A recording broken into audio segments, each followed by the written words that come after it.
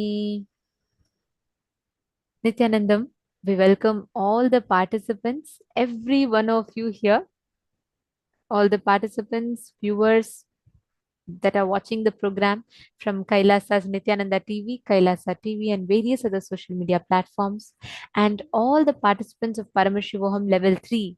We welcome all of you for the day 7 of your program. All of you that are joining us here from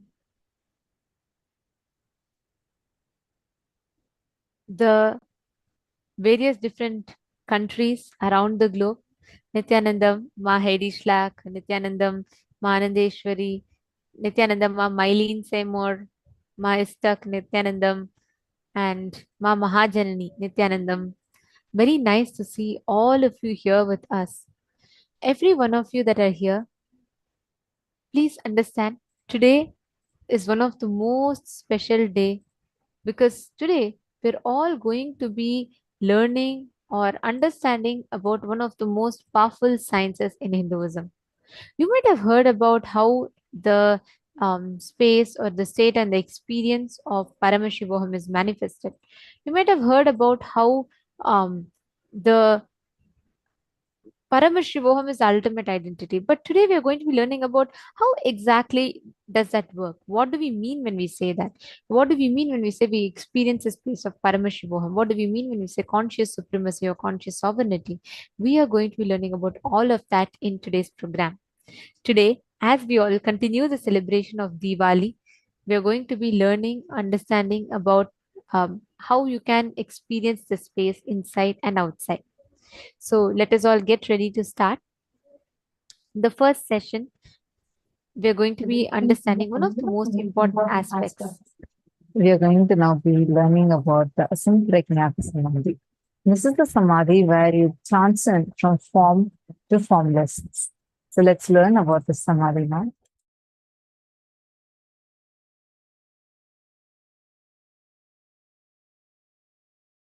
How many times you get into the car and start the car and drive almost 1 hour. You reach from home to the home to the office. Only after reaching the office and you park the car, you will realize, oh God, office has come. Means that full 1 hour, you only had chronological time, not psychological time. You are caught in your patterns. You are grinding. You are chewing your pet. Your inner space had only chronological time. It did not have psychological time or conscious time. You were not consciously living, alive. Every time you are ferocious with yourself and break a pattern, you gain consciousness. You get more consciousness, more psychological time, more aware, more alive. And when you hit your inner space with powerful cognition, you just manifest powers. These are fundamental principles of existence and reality. These are fundamental principles of existence.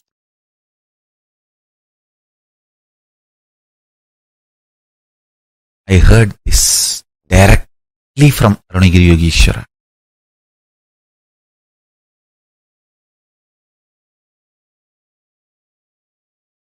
So listen to this great truth. Ontology.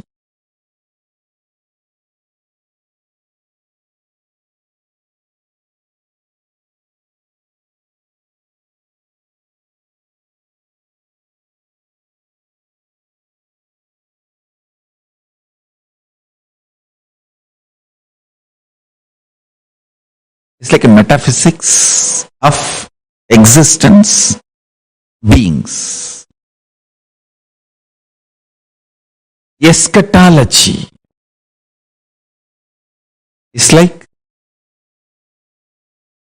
the system of doctrines concerning last or final matters as death, judgment, the future state, etc.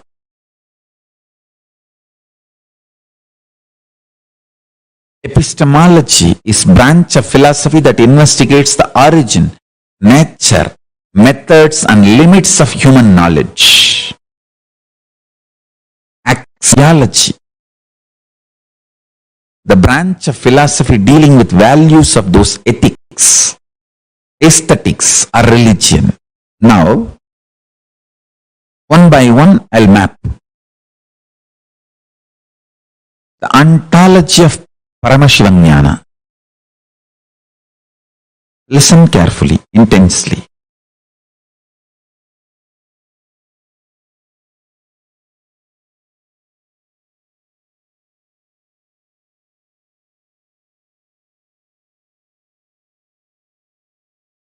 One revelation now I made.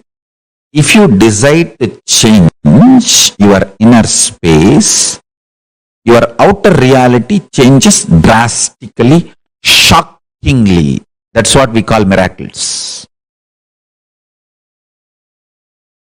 In the field of metaphysics, miracles are no more miracles. It is a simple science. You can cause it. When you can cause it, it is effect of the cause. When you don't know the cause, only effect is there, you call it as miracles. Or sometimes accidents. Here, in the field of Paramashiva ontology, there is no miracles, there is no accidents, there is no coincidence. There is only cause and effect. You change your inner space, you manifest miracles. And everything manifests, just falls so beautiful around you.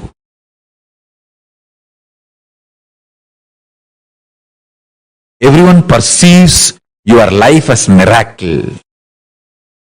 And you continue to be in the space of Paramashivananda, Paramashanta Swarupa, Paramashiva Sugaboda, the supernal effulgence of Paramashiva. I tell you, start tasting the sweetness and beauty and qualities of Paramashiva. Anybody who gets the taste of qualities of Paramashiva is liberated. Because when you start tasting, you will start naturally parking yourself there. Even in your free time, you will always be Paramashivoham, Nithyananda Paramashivoham. The eternal love, Paramashanta Swarupa, and real Ananda, extremely alive.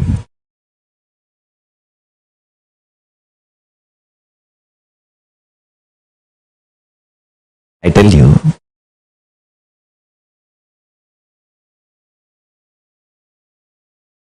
the supernal effulgence, bliss of Paramashiva is like a gold pouring. Take that gold and make your logic for yourself. Your logic means you always think, oh, if I do this, I get bad. If I do this, I get good. If I am like this, this thing happens. If I am having this mood, this is what will be today's result. If I am having this mood, this is what will be my life. That logic which goes on connecting your internal, external happenings and keeps it as your memory. That logic which gives you the push to wake up from the morning and do things That logic which goes on advising you to do things this way or that way, that intuition which you respect every day, to make decisions this way or that way, that part of you made out Paramashiva's bliss means always remember. When you remember your core as Paramashiva and Paramashiva's bliss oozing in you as the action and reaction of your existence, best things are happening in your life. Best things happen in your life. Best things are done by you and done to you. Understand? Nothing can shake the existence of Paramashiva in you. That is a reality, whether you remember or not. But by remembering it, making your logic out of that gold, making Paramashiva logic in you, your actions and reactions become so beautiful inside and outside.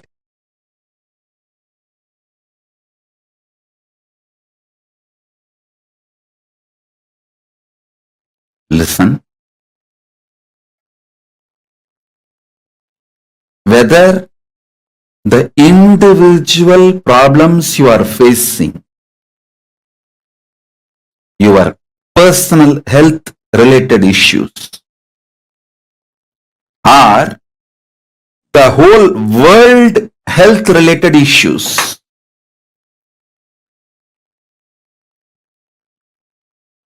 whether you are facing your personal economic problems or the world health crisis, whether you are facing personal relationship issues or the relationship issues between the countries globally, for everything, practicing samadhi is the most powerful solution. Please understand.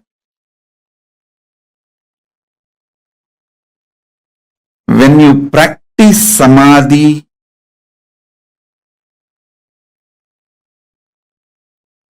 everything in your control becomes conscious, powerful, right and best for you and for the world.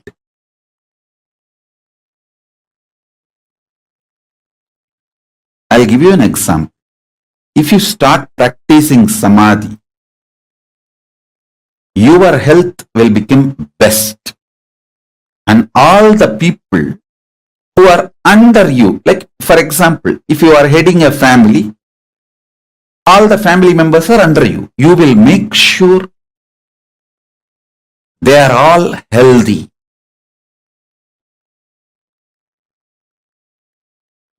If you practice samadhi, you will keep your relationship with you best, and everyone who is under you, around you, all their relationships best.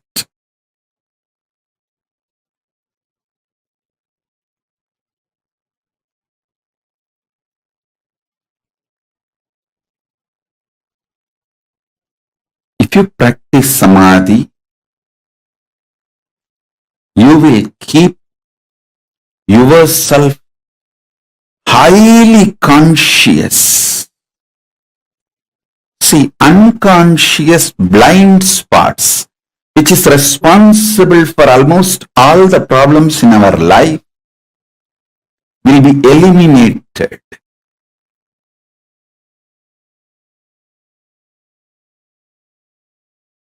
Understand?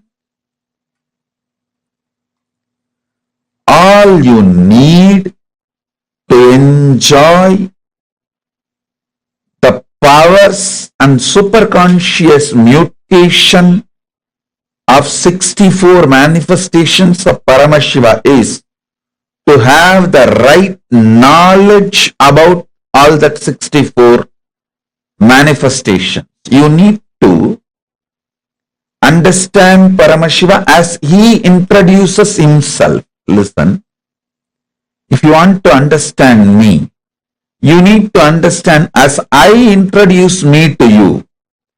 You can't understand me with your own independent investigation. Neither your mind is capable nor your consciousness is powerful to grasp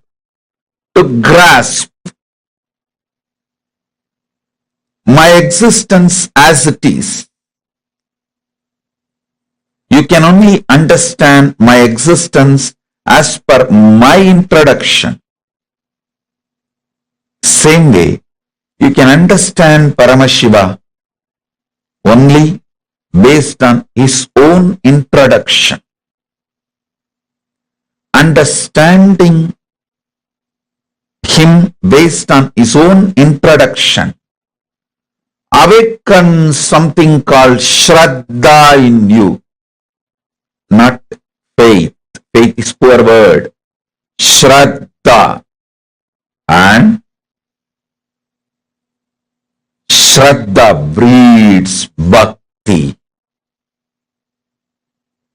And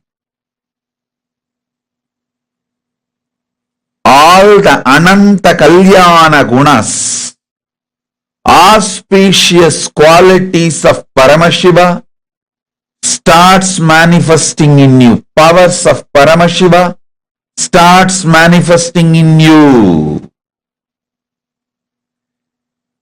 Listen, you just need to know what is swimming and see somebody is swimming, then simply your muscle memory starts manifesting swimming.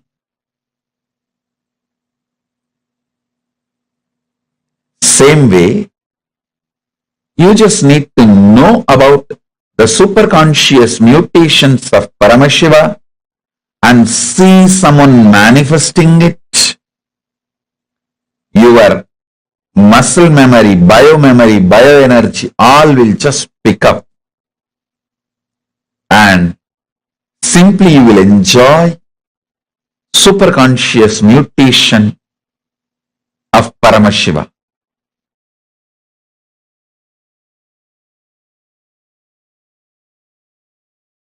See, when the initiation into unclutching, first time when you unclutch, that experience only, Patanjali calls it as asamprajnata samadhi.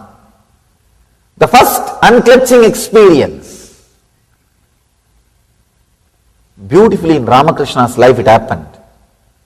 Let me describe how Ramakrishna moved from samprajnata samadhi to asamprajnata samadhi. Ramakrishna had all kinds of experience with the Kali's Murti, with the deity of the Kali. And it was just, even when you read, I don't know how it would have been to see. It was a romance. It was a pure romance. He was living with the deity, with the Devi. Very powerful connection. He used to keep a small thread near her nose just to check whether she is really breathing. And he says she always used to breathe. And he always saw that thread waving. The thread will be moving with that air, with the prana, with that breathing. Not only this, so many things. Can give you one example. of him putting the conch bangle. The bangle is made out of conch. If you are from Bengal, you can understand. They will make bangles out of conch.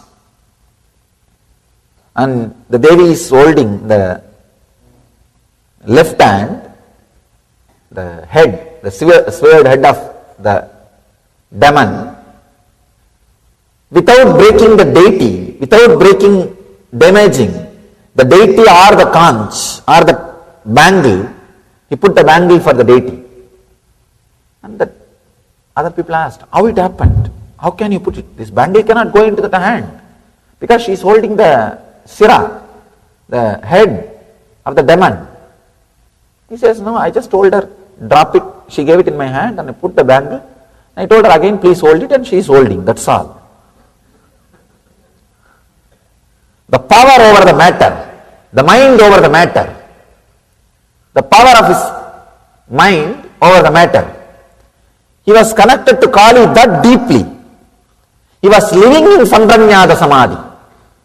He was constantly living in Sambranyada Samadhi.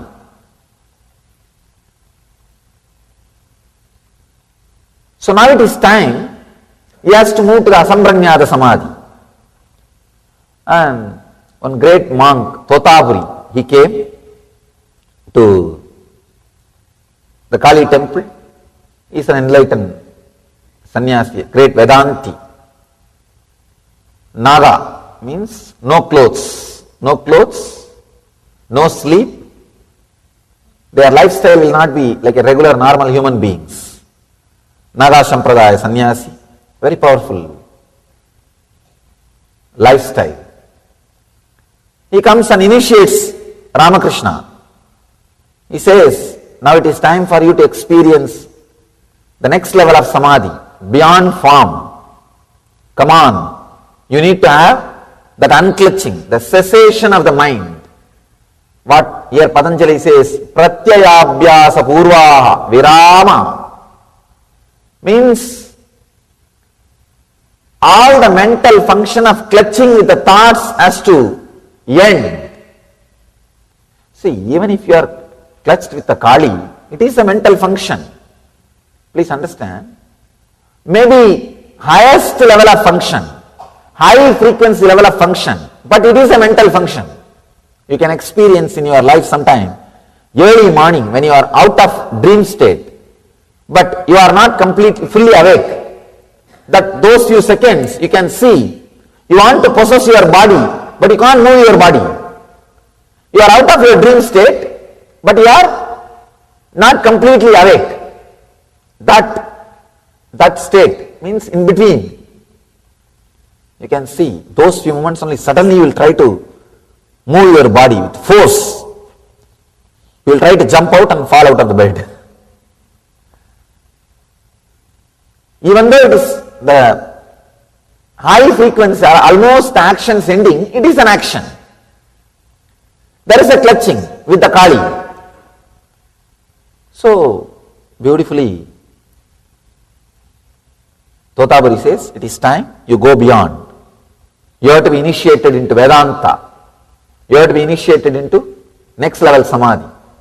This guy says, wait, I'll go and ask my mother's permission. I'll run. He ran.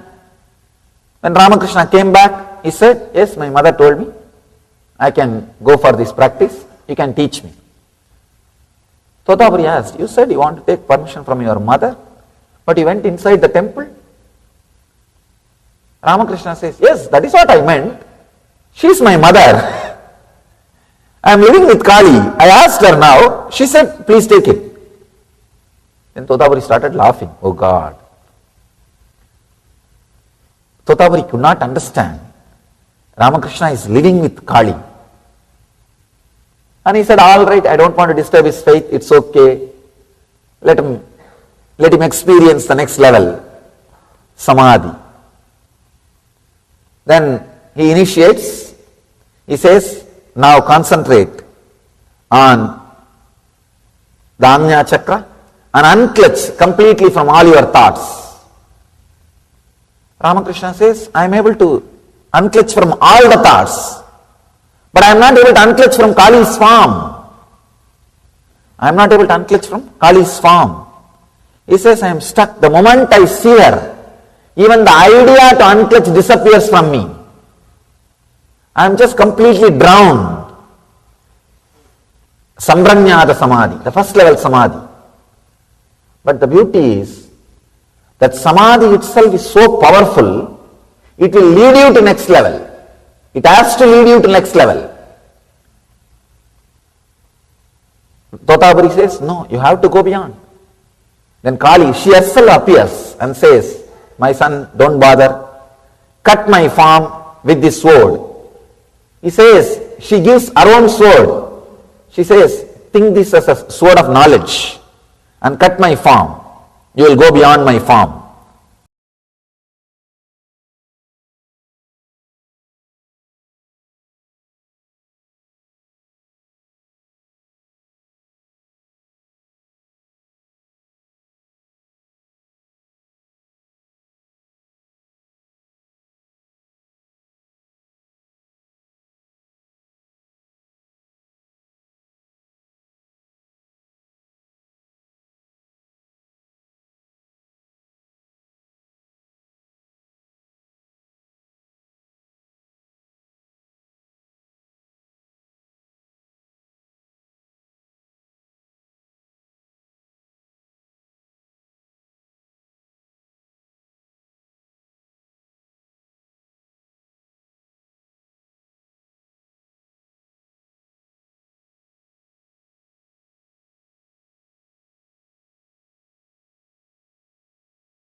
conscious sovereignty. Listen. Super conscious sovereignty is the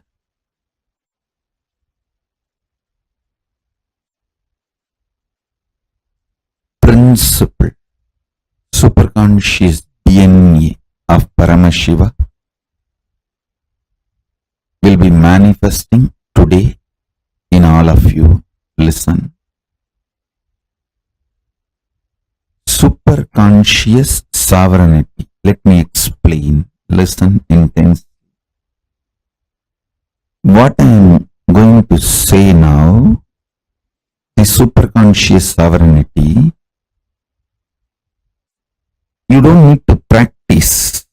I'm just going to put this like a golden light ball inside you. It will just start manifesting. Listen to this. Your super consciousness is the most supreme, and your super consciousness makes all the patterns, the self-doubt, hatred, denials, or anything restrictive in you, makes all of that irrelevant. Your superconscious sovereignty does not fight with your problems. It just makes your problems irrelevant.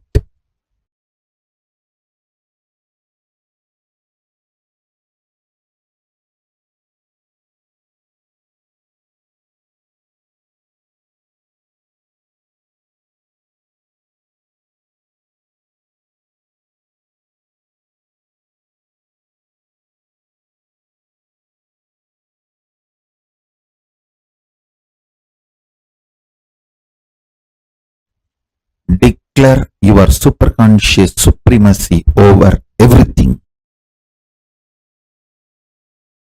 Not just what you think as problem, even what you think as your plus points, your strengths. Declare your superconscious supremacy.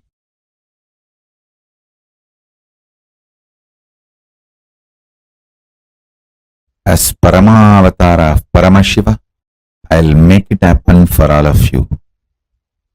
You just declare. Understand?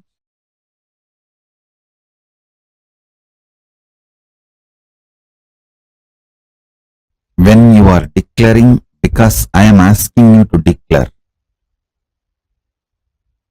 you are just doing Paramashiva's will. You will simply manifest it. I ask you to declare your superconscious sovereignty, your superconscious supremacy over everything.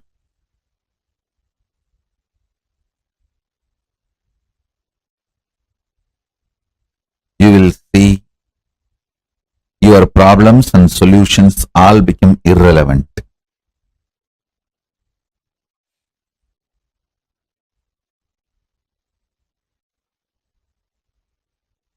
Understand? Tons of things which you did not even know, but sitting inside you like a parasite will just leave you. They will all be just burnt.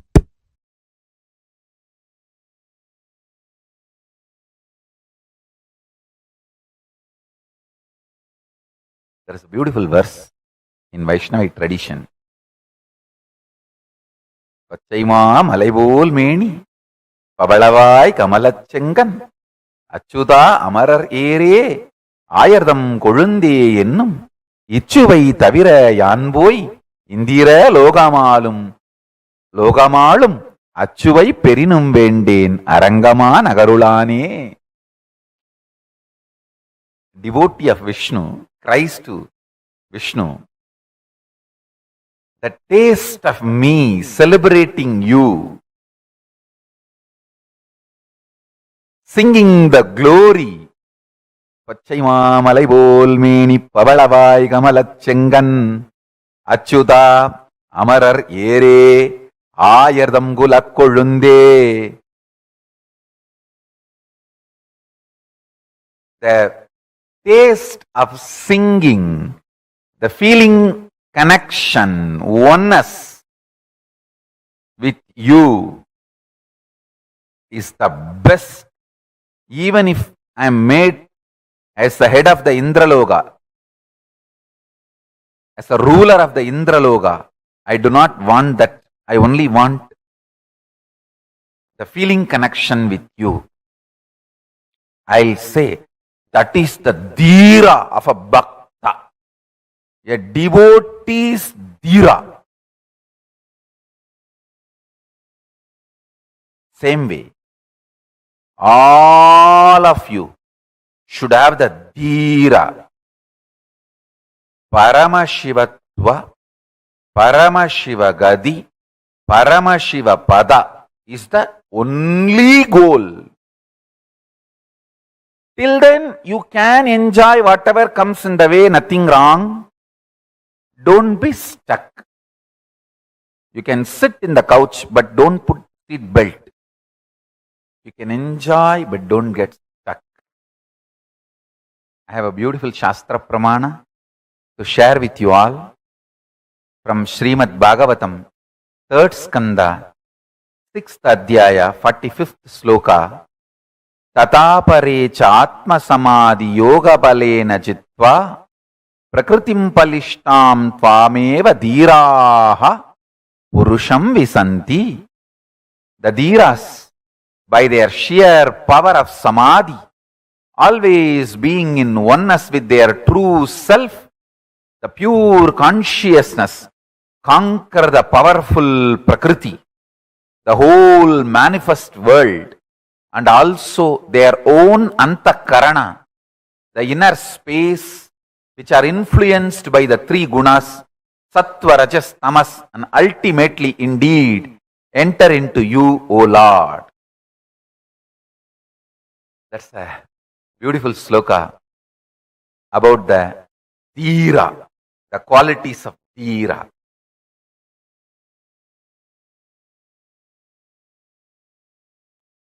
Understand? Your self-doubt, self-hatred, self-denial. Please listen. Your greed to achieve in the land which is not in your control strengthens your self-doubt, self-denial, self-hatred. Your self-doubt, self-denial, self-hatred, SDHD gets strengthened if you try to declare supremacy over something which is not there in your hand. You have only next few days in your hand. Declare your supremacy over that few days. You will win the game of life always. But you are trying to declare supremacy over few months, few years, which is not there in your hand, or which is not your territory, which is not your known boundary. Even you do not know how that few years is going to look in your life, which is beyond your boundary.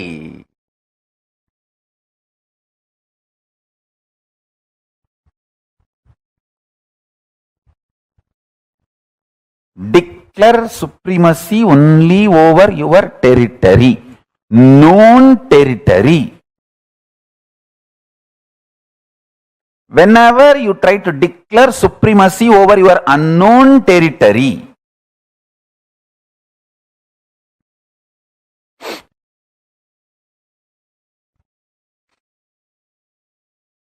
so understand,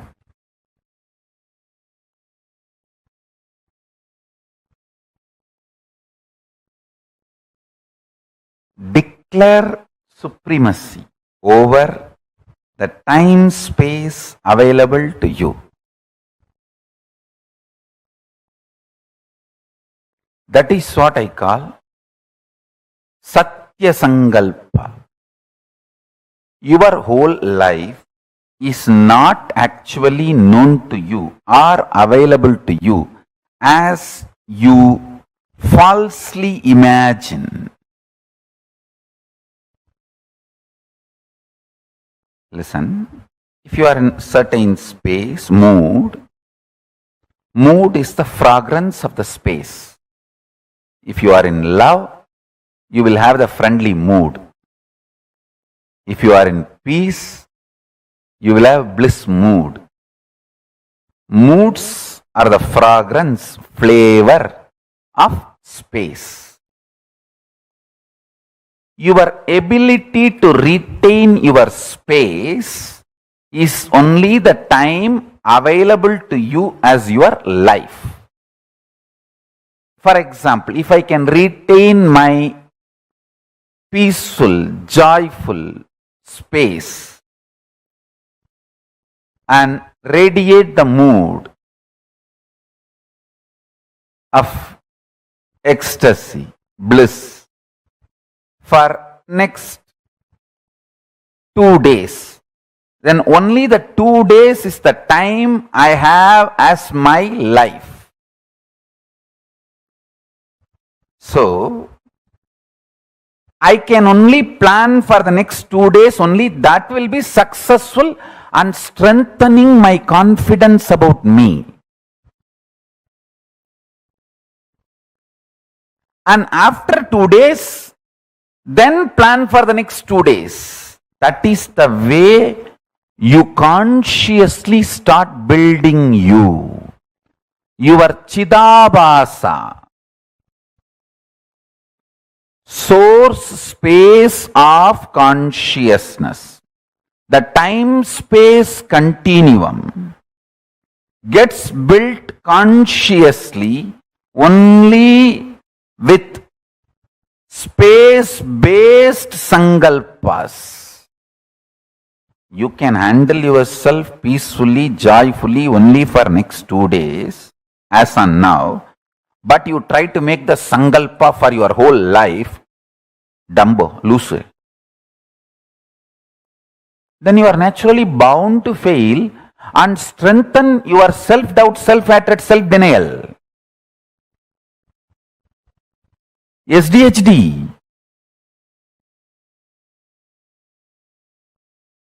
So make sankalpa only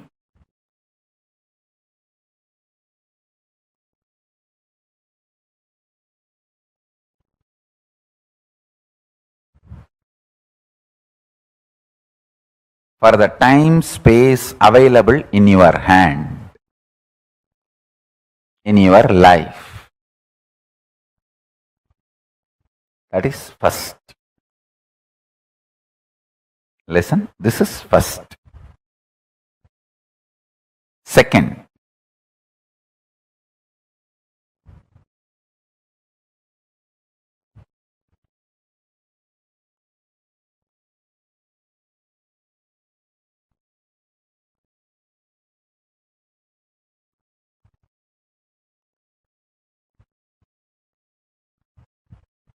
this may look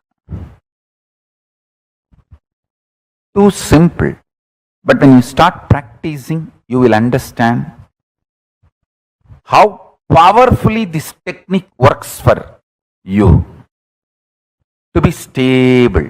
Understand? The most beautiful emotion which can bring stability in your life is love. Morning when you wake up the Atma Linga which you are wearing. Mahadeva, please wake up.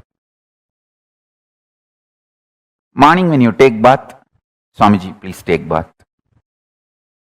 Pour few drop water on that linga. Always wear it. That is the best way. Pour water on your body and pour water on the linga. Swamiji, please take bath. When you eat, whatever you eat, Swamiji, please eat. When you brush, you don't need a separate brush. Nothing is wrong. I am telling you, I am your guru. To whoever I gave the Atma Linga,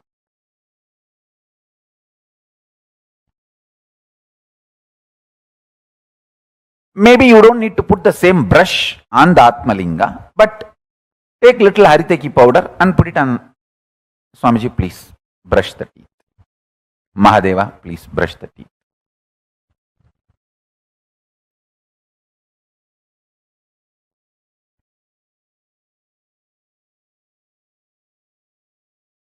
Too simple. And when you are falling asleep, tell him, Mahadeva, please sleep.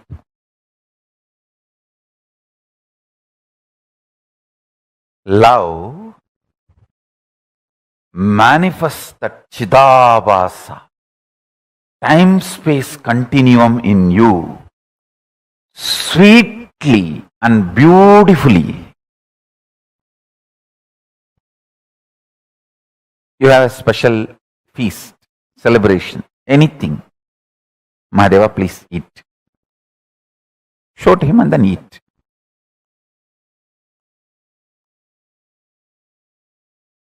Start this. It is too simple. Time-space continuum. That Chidabhasa will explode in such high energy. When you spray perfume for you, just put little on him. Mahadeva, very good perfume. I got it yesterday. Lipstick, just put little, nothing wrong. Whatever I am enjoying, I have to give. This is what my gurus taught me. And I have enough Shastra Pramanas to prove what I am saying is right. Whatever you enjoy, offer it to him and enjoy. If you are lying on your couch, tell him, Mahadeva, just lie down. Rest, enjoy this sea beach. I tell you, he is neither outside you nor beyond your reach. He is the source of you. When you generate a love, sweet relationship, that makes your time-space continuum huge.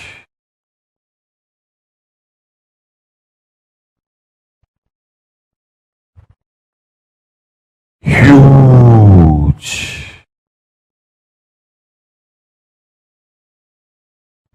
Even if you don't feel like wearing your Atmalinga, even the Rudraksha is actually Rudraksha Linga.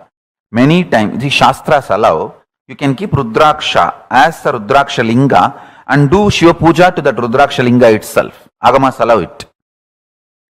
So you can keep your the Rudraksha, Kantamala itself as Atmalinga. If you don't have Atmalinga or don't want to wear the Atmalinga, you can treat Kantamala itself as Atmalinga and tell, hey, Mahadeva, please eat. Mahadeva, please take bath. Mahadeva, have shampoo. Mahadeva, have perfume. Understand this continuous love continuum will make your Chidabhasa powerful. Your Chidakasha will become strong. And the time-space continuum will expand. I tell you, this attitude, this will start building everything. People who lived around me can remember very clearly, even if some book is printed, invitation printed in our KAILASA, in our Sangha, and first copy is brought to me. First I will take it and put it on Atmalinga. I always have Atmalinga on my body. Whenever, if I am not wearing it, it is there in the Ananda Gandha. I will put it on Atmalinga and say, Paramashiva, please have it. I tell you, that will bring such extreme sweet relationship. And you just see, even if you start understanding He is watching over, He is continuously seeing you, that is enough to make you fall in love and explode in love. I have seen people, the moment they know I am seeing them, they just go crazy with love.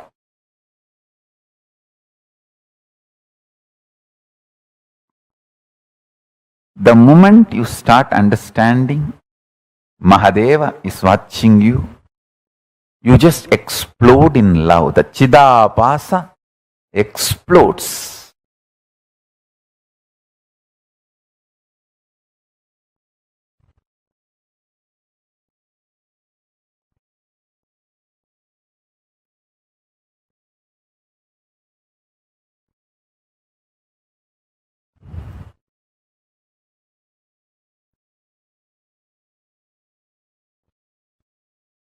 Vyutpatti of the word Chidabhasa means the explanation of the word Chidabhasa, Chita Abhasaha Pradivimbaha, reflection, and the source of Chit, consciousness. Buddhavatma Pradivimbe Jivaha Jive. The source and reflection of consciousness, Chit, in the Buddhi, in your being, self. Buddhi vritti chidabhasau idi vedanta karika. This word chidabhasa is used in Vedanta Karika as buddhi vritti chidabhasau.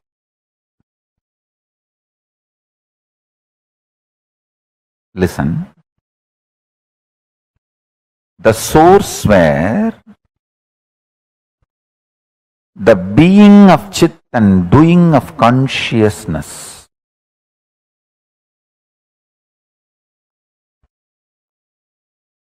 is felt, manifests, Chidabhasa. First few days only it will be like a monologue. You are talking to Paramashiva. Just after a few days you will see that he is responding in your inner space. You just know he accepted your food. You just know he is happy with the cold shower you gave. You just know he is happy with the perfume you gave. The love starts becoming complete circle. You give, he showers. You give, he showers. That whole ecstasy starts. I tell you. He always showers. He always showers. He always showers.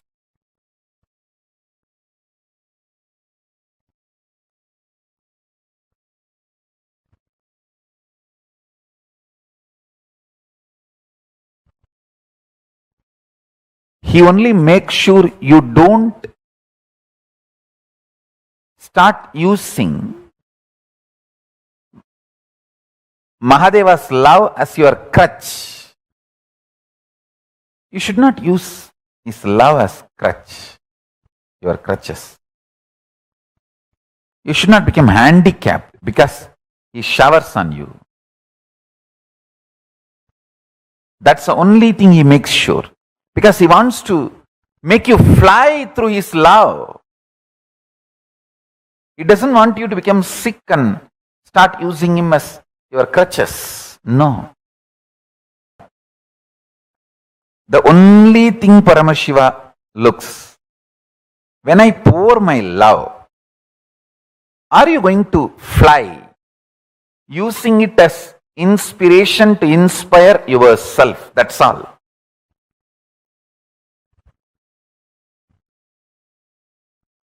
That's the only thing. Nothing else. Uttared atmanatmanam atmanam avasadayet. See, ability to inspire yourself without the external inspiration means you found the source of your love inside, internally. Chidabhasa of you has opened up. The Chidabhasa in you is Paramashiva.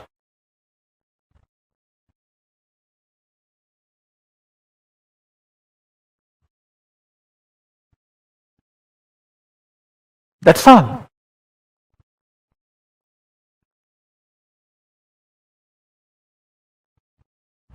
Listen to this few understandings.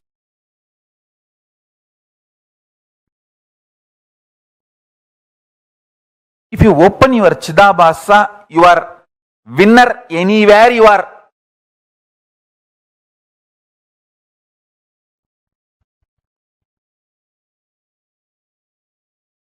See, how much time and energy you spend grooming a puppy, pet. Even 1% of the time and energy if you spend grooming your own personal Paramashiva, your Chidabhasa will open up.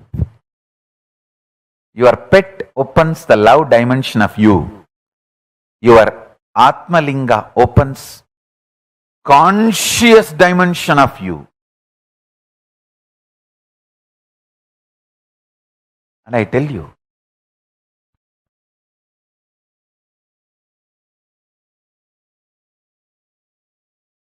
for example, now I am seeing all of you. If I just tell few people and your name and say, wow, you have done a beautiful makeup, dress up of my deity, I'm so happy, it's so nice. How you will jump, Swamiji called out my name. Just knowing that I am seeing you, you go to ecstasy. Same way, Paramashiva will make you realize in few days he is seeing you. That will put you in such ecstasy, the ecstasy of Chidabhasa. Understand? The ecstasy of Chidabhasa.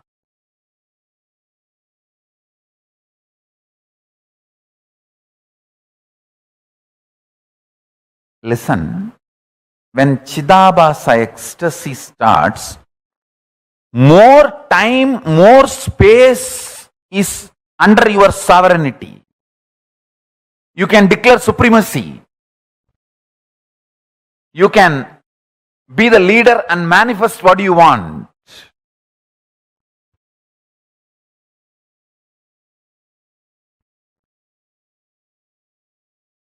It is not even declaring supremacy, declaring oneness. In this ordinary world only, this supremacy, all these things. In the supreme world, it is oneness. There is no separate supremacy. You should be in tune with Guru Vak, Guru's words so much. Guru should start obeying you. That is the absolute fulfillment of the relationship.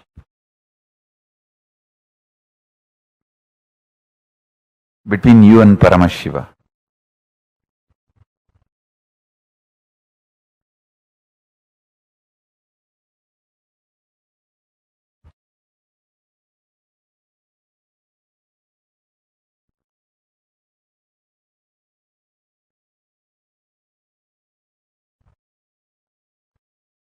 My Guru's statement, when her Guru, my Guru's Guru, Paramaguru,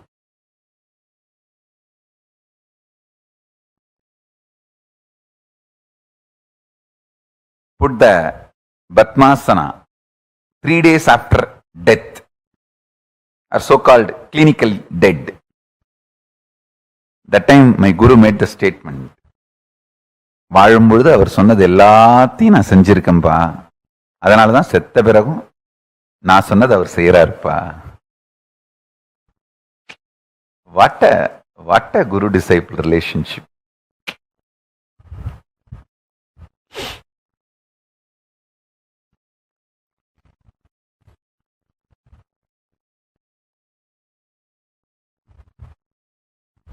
Guru is obeying you even after death.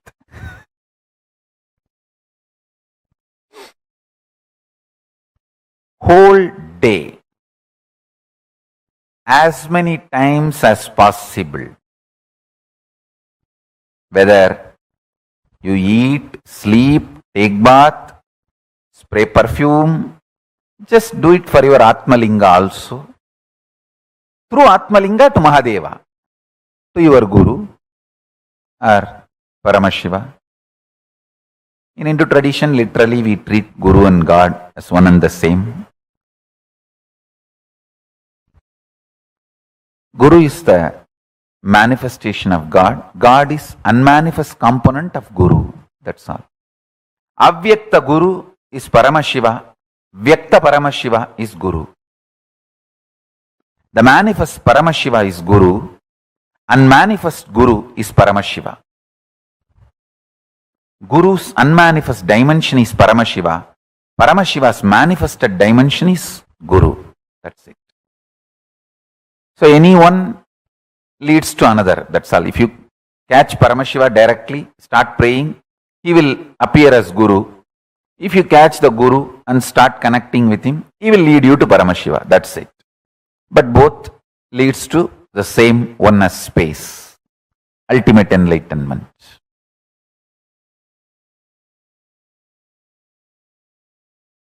Ishwaratva. 3 things I want to tell you. You guys have done the best thing for sitting for this initiation.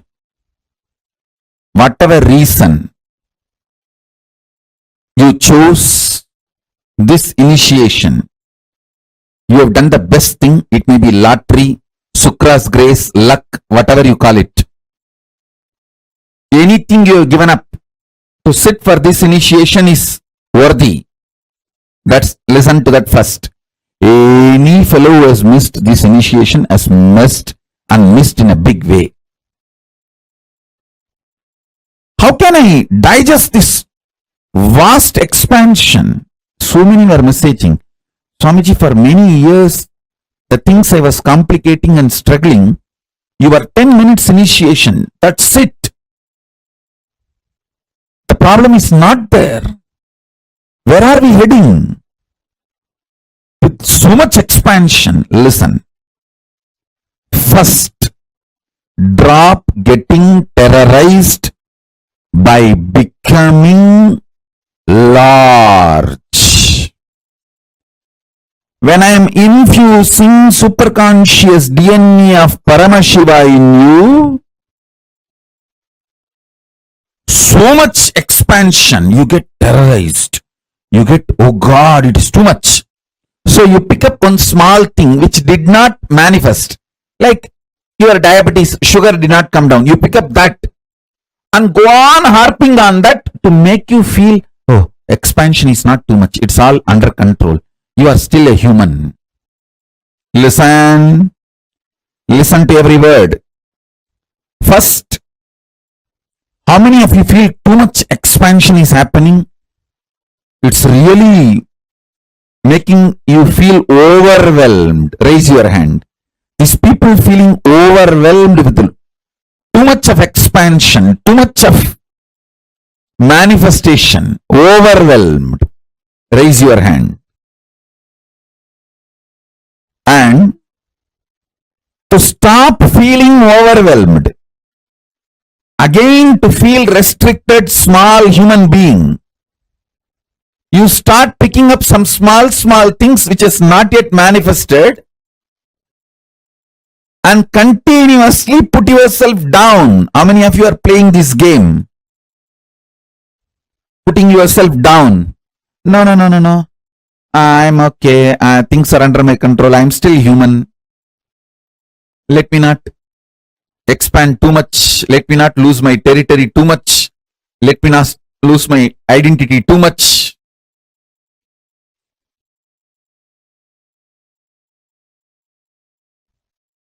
Listen. Drop both. Drop getting overwhelmed. Drop self-beating. Drop both. Sit as Ishvara now.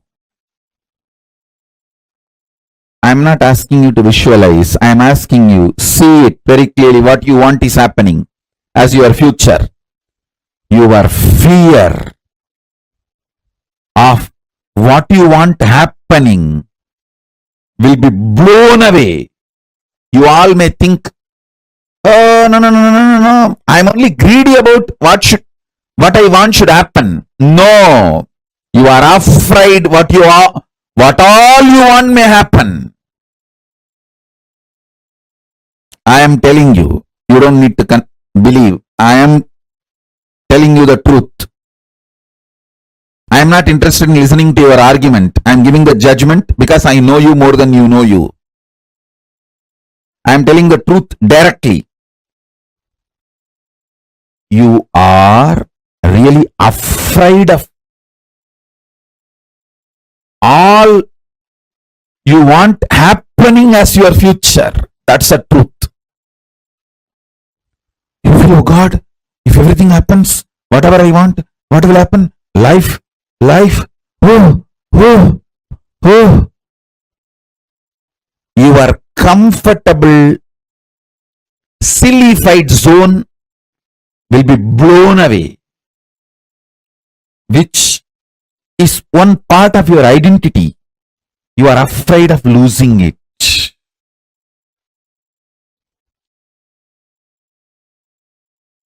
Listen.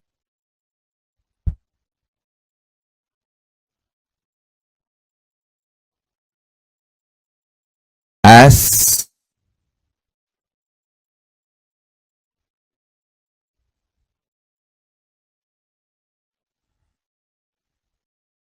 a living manifestation, Paramavatara of Paramashiva, I initiate all of you into the superconscious mutation process of Ishvaratva. The superconscious DNA of Ishvaratva is now infused in all of you. Sit and receive it. Let it manifest. Then I'll guide you into the mutation process more. Oh, listen. I'm repeating again. I'm adding the Ishvaratva, superconscious DNA of Paramashiva. Ishvaratva means all powerful and manifesting whatever you want. The all powerful is Ishvaratva.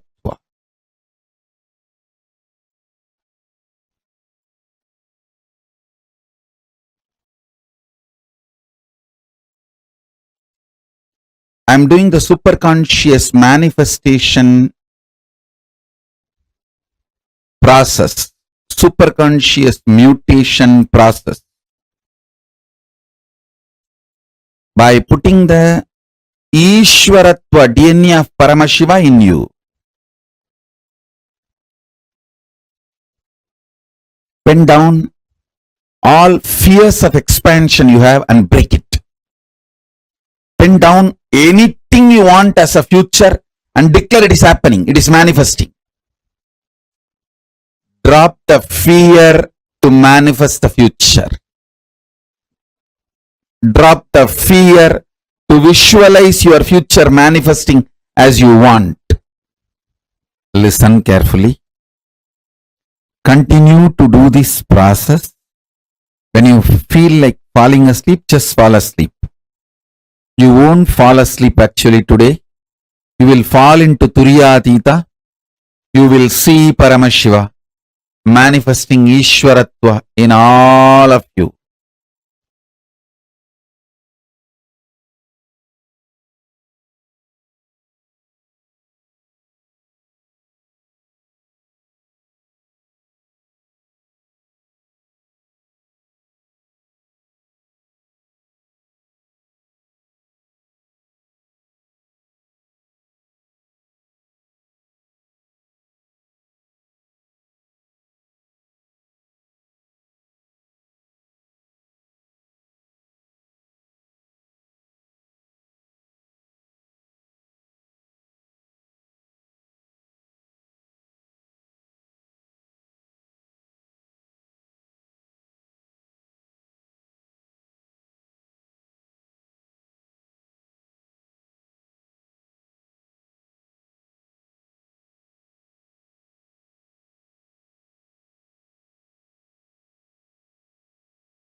Nithyananda Paramashivoham Om Nithyananda Paramashivoham Om Nithyananda Paramashivoham Om Nithyananda Paramashivoham Om Nithyananda Paramashivoham Om Nithyananda Paramashivoham Om Nithyananda Paramashivoham Om Nithyananda Paramashivoham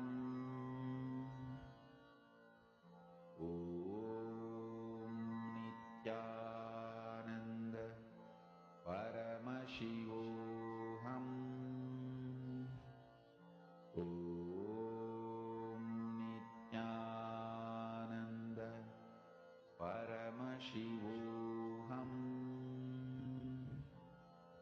Om Nithyananda Paramashivoham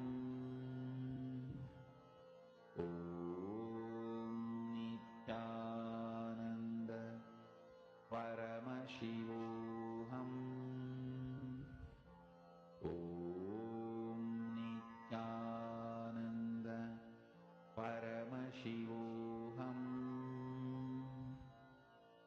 Om Nithyananda Paramashivoham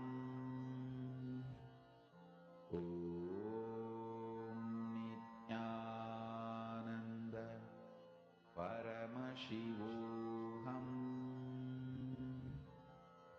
Om Nithyananda Paramashivoham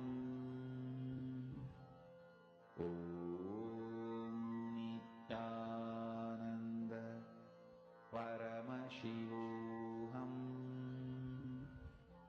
Om Nithyananda Paramashivoham Om Nithyananda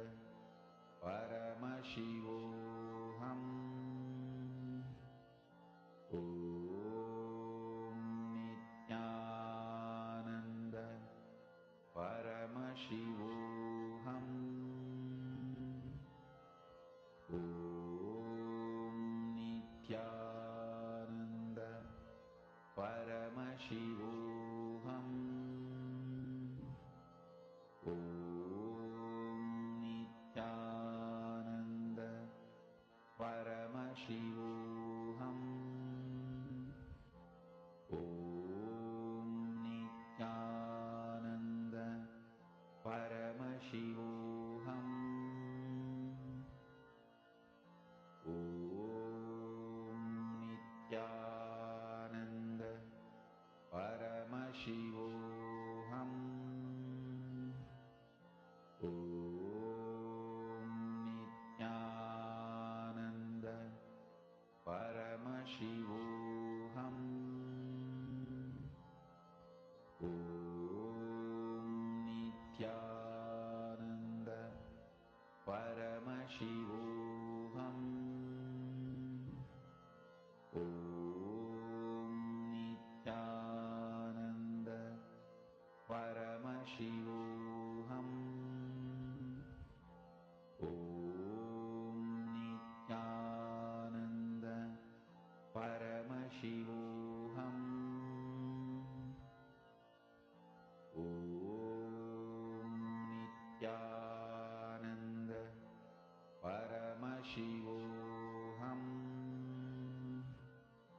Om Nithyananda Paramashivoham.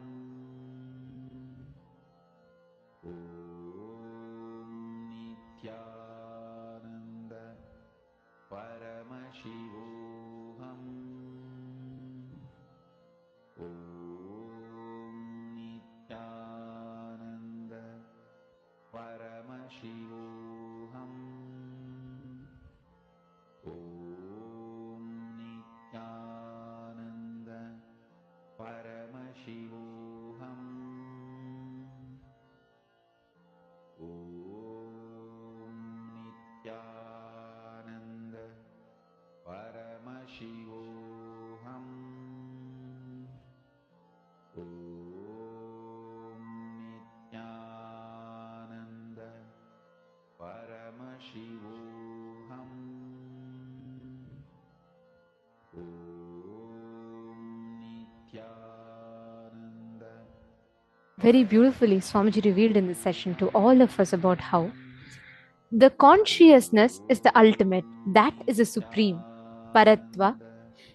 The form of Paramashiva as Lingodbhava declares the ultimate manifestation of Paratva, the conscious supremacy, where the ultimate is consciousness, Paratva, the Parama, and everything, all known, unknown, manifest, unmanifest, is an embodiment of this Para, this consciousness. Experiencing this, manifesting this space and state is what Lingodbhava represents. This is what Bhagavan Lingodbhava represents, and this is what he stands for. Here, Swamiji very beautifully revealed to all of us about one of the most important aspects. Conscious supremacy means you declaring your supremacy because of your conscious sovereignty over everything in your life. Declare this every 2 days, which is a time you can handle. Like Swamiji so beautifully was explaining about this, right? How long, how much time you can handle. All your plans should be based on that.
Here, so beautifully, Swamiji has revealed about how Paratva, the ultimate superconscious supremacy, is manifested. When Swamiji was revealing to all of us, right, he revealed a very, very important truth. Swamiji said, all your plans, everything your inner space can accommodate, your inner space can visualize for, is only for 48 hours, not more and not less. You can plan less, but your inner space visualizes everything, whatever you plan it only for the next 48 hours. After 48 hours, again replan. But the conscious supremacy in you is manifested when you experience this building your Chidabhasa, the source space of consciousness in you. How many of you understood what Chidabhasa is? Can I request you all to please post in the chat? How many of you understood what the experience of Chidabhasa means? All the viewers that are watching us on YouTube and everyone else from various different parts of the world that are here with us. How many of you understood what Chidabhasa is? Nithyananda, Ma Sanghavasini, and all the other participants on Zoom.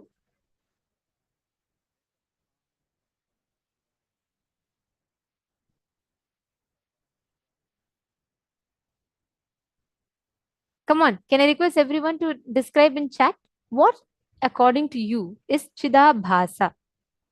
What is Chidabhasa? Ma, Ma Sonia and Ma Maha Bhairava Jnana, Ma Jnana Guru Prasadini, and Ma Maha Nithyanandam. Come on, can I request every one of you to post Ma Amsakala, Ma Eleanor Mayer? See, all your plans, you're planning for success, you're planning for good, bad, right, anything. Plan only for the next 48 hours. Do not stop anywhere in between. Even when you are given wealth, luxury, longevity, or all the pleasures, till you reach Paramashiva state, which is your only goal, everything else is okay, but not to get stuck. It is okay to enjoy, but not to get stuck. Actually, I wanted to share with you all one question, okay? So I request everyone to give me the answer for this question. Can I have all of you listening? How many of you are listening? Nithyanandam, all of you, please come back to the Jagrat state of consciousness. Please let us know how many of you are listening in the chat. Please put yes in the chat. And the male bodies, we request all of you also to share with us. Robert Ramaya, Nithyanandam. Robert Ramaya, actually, I just wanted to share with you all the powerful cognitions you're receiving, right? Your sincerity is beautiful in terms of how committed you are for your experience. Like, I know no matter what, you don't give up and you sit here so that you can have a shift and breakthrough in power manifestation in and manifesting that as a reality in your life. And because you are sincere, I just wanted to share with you. I know you will take all our feedback sincerely and do it because your intention is to manifest it. So I'm sharing this as one suggestion for you. See, I really suggest that you sit and you start spending the time on manifesting these powers and powerful cognitions constantly by making others apply it. See, you becoming better, like you are happy is one. But if the whole ecosystem around you, if you have 11 people around you who are happy, experiencing bliss, then your bliss gets even more intensified. So I request you to focus on this. Make today whole day. Please, can you spend your time on, as you're listening to the sessions, right? Take this very sincerely because I know you're very sincere. I'm suggesting to you here. I suggest that you reach out to 11 people. Okay. Don't reach out to with any expectations. Don't even expect that they should come for the program, nothing. Go from the true space of enriching. You're going to share the click. Every single clicks, powerful cognitions you're getting, share with 11 people and make a difference in their life today. And it may not be immediate, but it will become a habit for you. And I am sure that the sincere effort that you put in towards this will yield you an amazing breakthrough in life. Okay, yeah? Because I see you're sincere and you're sitting here, I wanted to share this with you, and you can do it. Of course, it's your individual decision. If you feel you want to do it, please do try. It'll really make a difference for you.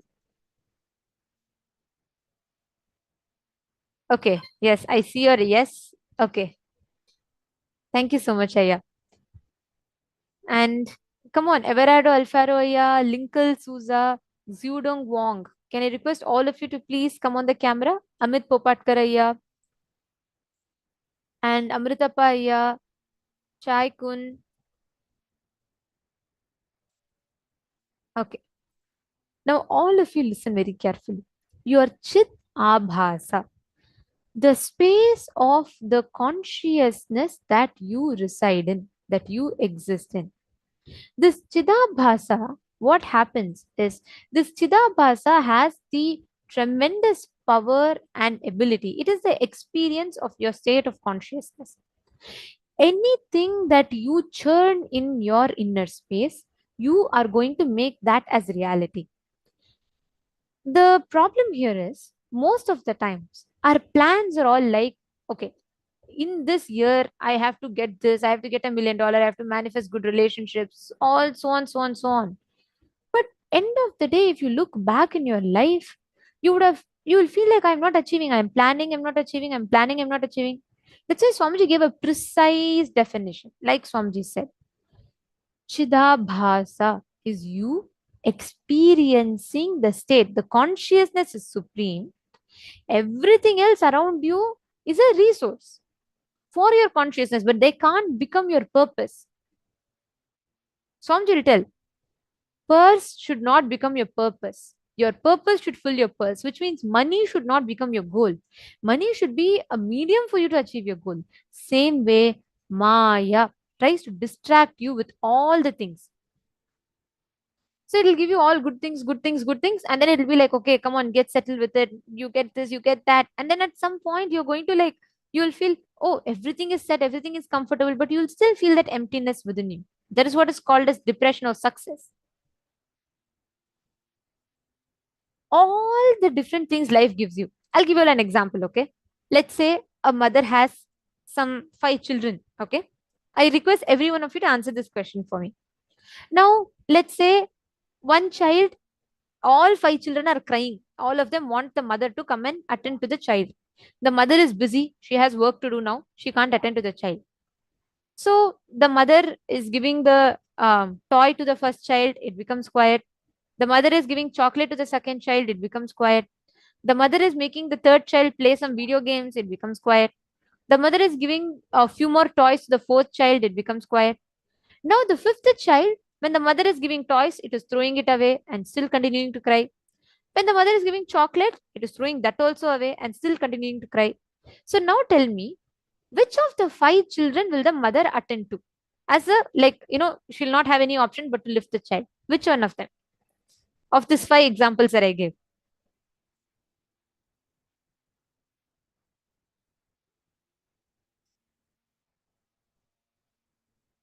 Fifth one. Okay, Mashwetal is saying the mother will attend to the fifth one. Come on, all the others. Ma Vinuta Nagaraj Nithyanandam. Fifth one. Okay. That is right. Fifth one. Ma Shukrendran has also posted the fifth tantrum throwing kid. That's right. Why? Because when the mother is giving chocolate, when the mother is giving the toys, all the children who get settled. Listen very carefully. This whole analogy that Swamiji gives us an amazing example, because whenever the individual being throws tantrum to the cosmos by seeking, whenever the individual being tries to attain the cosmos, first thing Maya will do is she will give you all good things. Suddenly you will see wealth will come. I have seen this many times happen. Someone will decide for sannyas, okay? The first thing that life will do to them, suddenly they will see that all the relationships will become so green and nice. Suddenly they will see that all relationships will become so beautiful. Suddenly they will see that all the, their business which was failing will start getting money. You know why? It is like how this mother, She gives a chocolate. The child settles, okay, eat chocolate. She gives toy. The child settles, she'll say, all right, have the toy. I'll go do something else. Only the kid that threw everything away and said, no, I don't want anything. I want you to lift me. Only that kid, the mother has to pick up and put on her hip and make the kid settle down. She has no choice. Same way. If you get settled with wealth, oh, I'm fine, everything is right, everything is good. If you get settled with relationships, then that also is the that also is fine. But all of that is Maya, delusion trying to trap you. If you get caught in that, you will never turn towards seeking. Only the person who says wealth, health, relationships, nothing matters. I really want to manifest a breakthrough and I'm very sincere about it. To them, Cosmos will have no choice. It's like the fifth child. All the chocolates and toys in life are all the successes and failures in life. Both are a Maya, delusion given by life to hold you back. Catching it?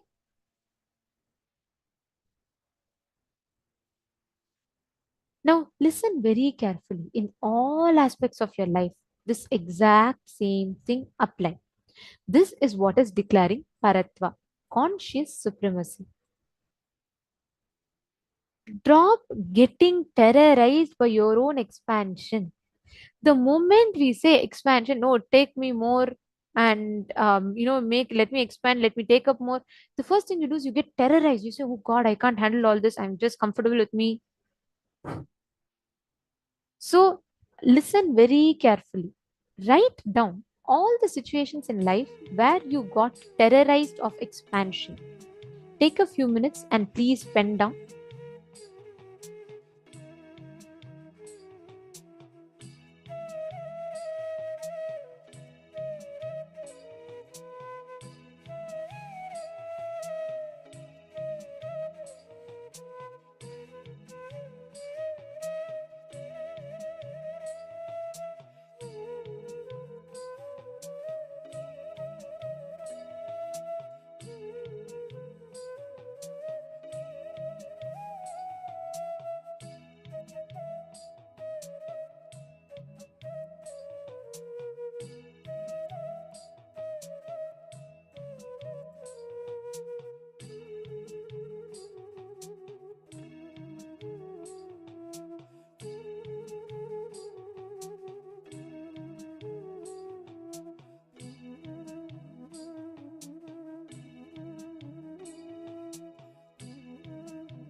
hope all of you have written down.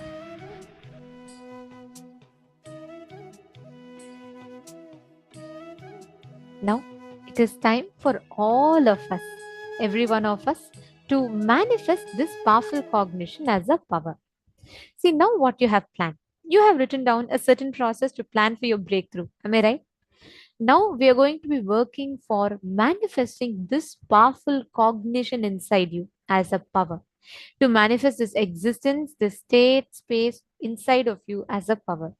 Shall we all enter into the power manifestation now?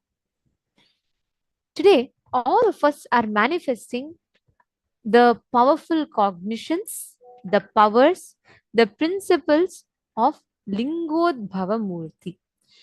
Lingodbhava represents this paratva, this conscious supremacy. So, all of you, please understand, listen very carefully. Today, throughout the day, continuously bring yourself again and again to the experience of the state, space, powers of Paramashiva manifesting as Lingodbhava. Every time you digest a powerful cognition, it is important that you manifest it as a power. Because only when you manifest it as a power, right, all these powerful cognitions get settled inside of you. Are you all catching it? All right. Now, today we are going to be doing the power of mind reading. Listen very carefully. Lingodbhava. Linga Udbhava. He is the manifestation of the ultimate Para, Parama, Paramashiva, Parandhama, Paramapada. But that Paratva, the ultimate in all aspects, is Lingodbhava. 45 billion years ago in planet Earth, it was Lingodbhava Murti. Paramashiva manifested as Lingodbhava, as a big bang, being the source of this universe.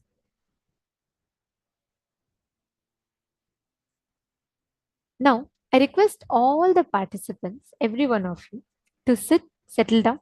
Can I request every one of you to bring a piece of paper and pen for this power manifestation?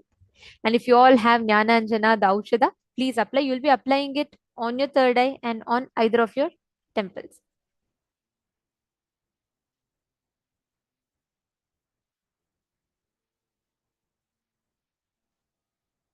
I request every one of you to get all the items, and whenever you're manifesting powers, please put the Aushadha alchemy products and get all your Atmalinga, Atmamurti, all that, please bring and settle down with that. Now let us enter into the power manifestation.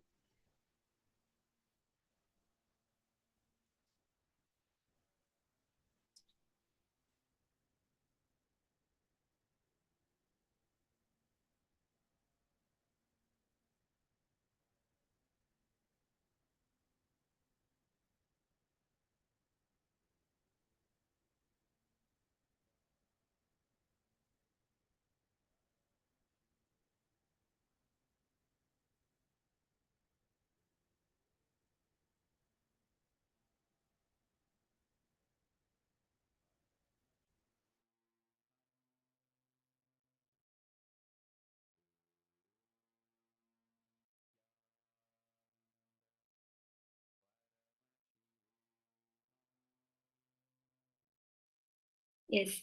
So the Shastra Pramana, or the power of clairvoyance, comes from the Shiva Samhita, chapter 5, verse 86. Jnana cha pratimam tasya trikala-vishayam bhavet durashruti duradrishtihi swechaya khagatam brajet. Bhagavan Paramashiva says, he gets immeasurable experiential knowledge, knows the past, present, and future time, has Durashruti, the power to listen to anything at far off great distances, and Duradrishti, the power to have direct vision of anything at great distances, anywhere. Khagatam, the power to walk, move in air by own like a khaga, a flying bird, and the ability to speak on any unknown subject. Omniscience.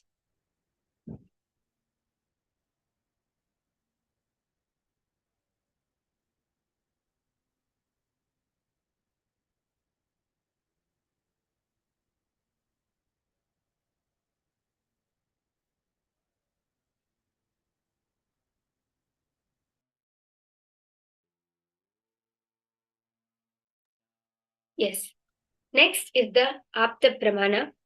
The Apta Pramana for this power goes back to the time of the mid-19th century. Sanghasiddhar was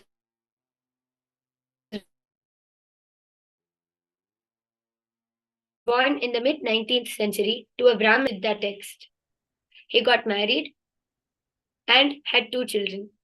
Sanghasiddhar used to work for a director of the British, and the name of his employee was Simpson. Every day after finishing his work, Sanghasiddhar used to do meditation, and he started manifesting the power of clairvoyance. He also mastered the Navakhanda Yoga Samadhi. He had done many miracles and helped his boss. Finally, in 1990, he attained Mahasamadhi. Once, Sanghasiddhar told Simpson not to sleep in his bedroom. Simpson did not care about what he said. So Sanghasiddhar called some helper, and after Simpson slept, they lifted the bed out of the room. In a few minutes, the roof of that room came crashing down, and Simpson thanked him. In another incident, there was once a lizard on the wall. Simpson asked for it to be removed. Sanghasiddhar told that its partner was coming from London.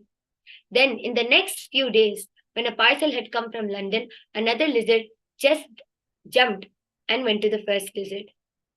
So, this is such a beautiful story, incident, and Apta Pramana of how Sanghasiddhar was able to manifest the power of clairvoyance.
Yes. So, now let us enter into the power manifestation session. Before we start manifesting the power, let us understand a little bit about this power and how we can manifest. So, this session, we will be understanding the context of why and how we can manifest these powers. See, all of us are stuck with the thinking that what we see is that we see things exactly the way it is. But if you actually look back into your life, look back into each day of your life, you will actually observe and see that each and every incident, situation which happens in our life, we never see it exactly the way it is. We always see it through some lens, either through, for example, you are irritated because you got fired by your boss for in your work. So the next 2 hours, everything which happens in your life, you will only see it from that lens of irritation. My life is a suffering. My life is full of pain. Just like that, each and every incident, each and every situation in our life, through some or the other lens, we already perceive something about the person, or we already perceive something about the incident. And when we see it through that lens, we manifest it in that way. Cosmos just gives that as to. Swamiji says, please understand, when you cognize it is there, I am seeing, you are already lost. It is, Swamiji never says that, Swamiji says that by just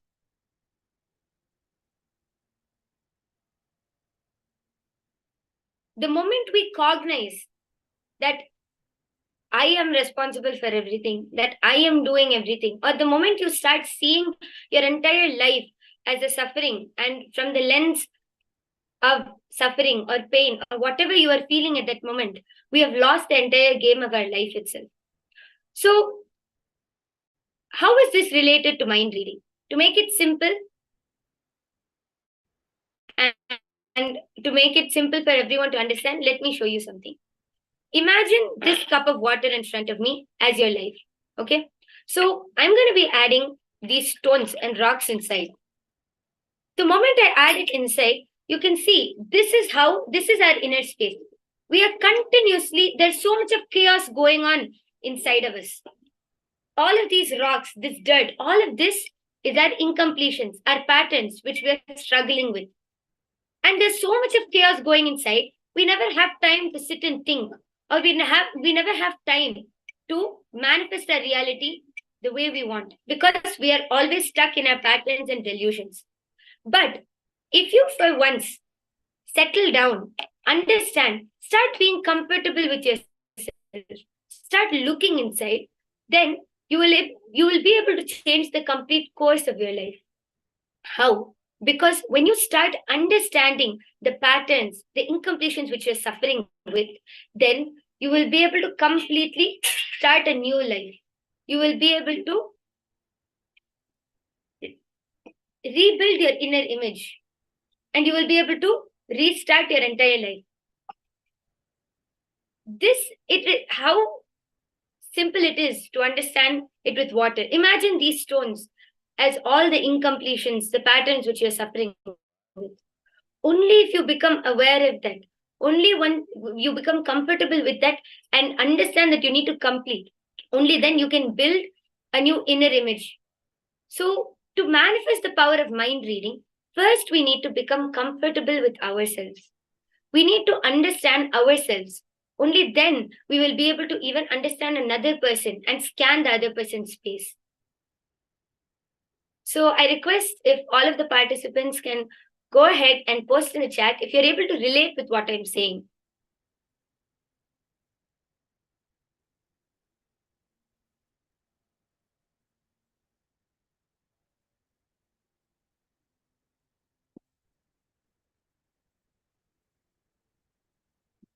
Swamiji says that the space which you create inside, each thought matters. For example, if you say, anyhow, whatever I'm going to do is not going to happen. Anyhow, I'm a failure. I will never be able to manifest my life as it is.